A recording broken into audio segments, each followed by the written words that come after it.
Boys అయితే చదవచ్చు. ఈ కవి పేరు కనిపిస్తుందా? శ్రీనివాస్ కామిశెట్టి. ఫోటో కూడా చూపిస్తాను చూడండి. బాగుంది, స్టోరీ బాగుంది. తర్వాత నేను చదివిన 5వ పుస్తకం, దీనికైతే నేను ఏడుపు.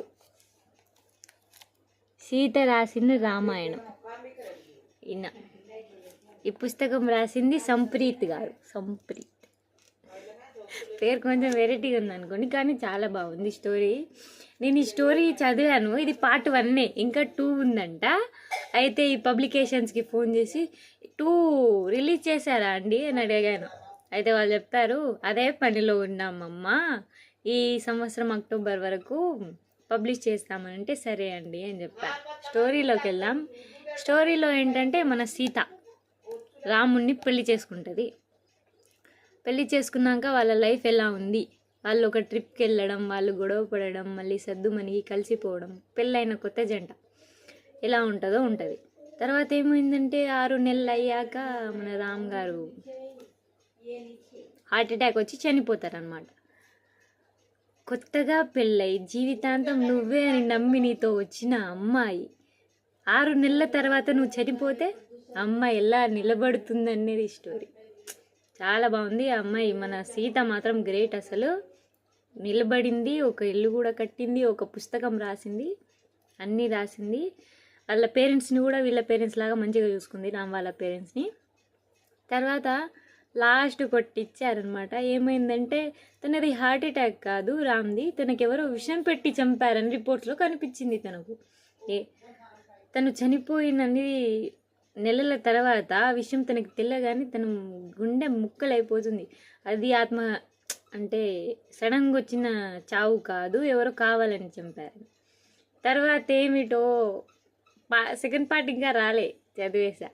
తర్వాత నేను చదివిన 6వ పుస్తకం కడలి చిక్లే.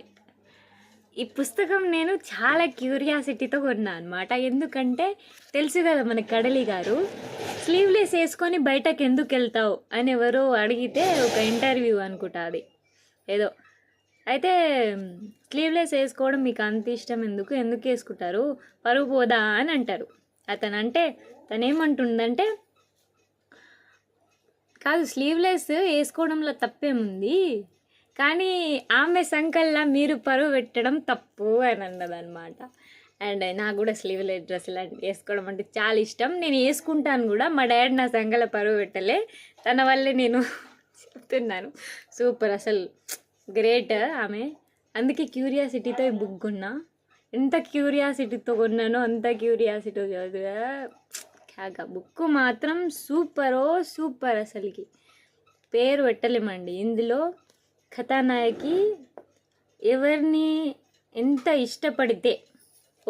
ఇష్టపడితే ఎంత దూరమైనా పోవచ్చు, ఒకరిని ద్వేషిస్తే ఎంత దూరమైనా వాళ్ళని దిగజార్చొచ్చు అన్నది చూపిస్తుంది అనమాట. ఇందులో మన కథానాయికకి ఒకరు ఇష్టం ఉంటారు. వాళ్ళు చనిపోతే వాళ్ళ కళని నిలబెడుతుంది అనమాట ఈ స్టోరీ. ఆమె నిలబడుతుంది కథానాయిక. ఇందులో ఒకడు ఉంటాడు, చెత్త నా కొడుకు, నాకు అస్సలు నచ్చడు, నాసిస్టిక్ బిహేవియర్ వాడిది.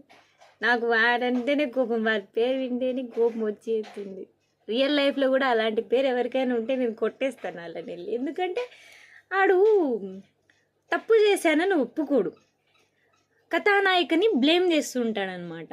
కాదు, ఒక మగాడన్నప్పుడు తప్పు చేస్తే ఒప్పుకోవాలి. సరే ఒప్పుకోలేదని అనుకుందాం, ఒప్పుకోకపోయినా ఒక అమ్మాయిని బ్లేమ్ చేస్తుండు, కానీ హీరోయిన్ తప్పే ఉండదు, అయినా కూడా బ్లేమ్ చేస్తుండు. వాడు ఒక అబ్బాయే కాదు, వాడు పెద్ద. ఇంకా మీరు ఇష్టం ఏమని అనుకోండి.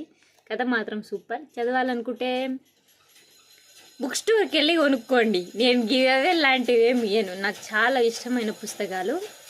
ఇప్పుడు మీరు అడుగుతారు, ఖచ్చితంగా నేను చెప్పాల్సిందే, మీకు అన్నిట్లో ఏ పుస్తకం అంటే చాలా ఇష్టం. నాకు అన్నీ ఇష్టం, అన్నీ బాగుంటాయి, అన్నీ ఒక్కొక్క లెవెల్ స్టోరీస్.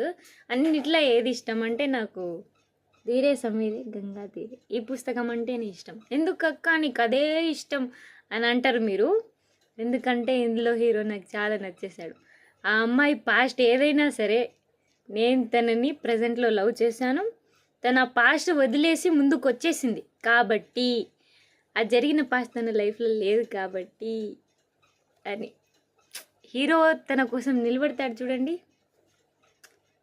నాకు చాలా ఇష్టం ఈ పుస్తకం. నేను చదివిన 6 పుస్తకాల్లో ఇదంటే నాకు ఇష్టం. బాయ్.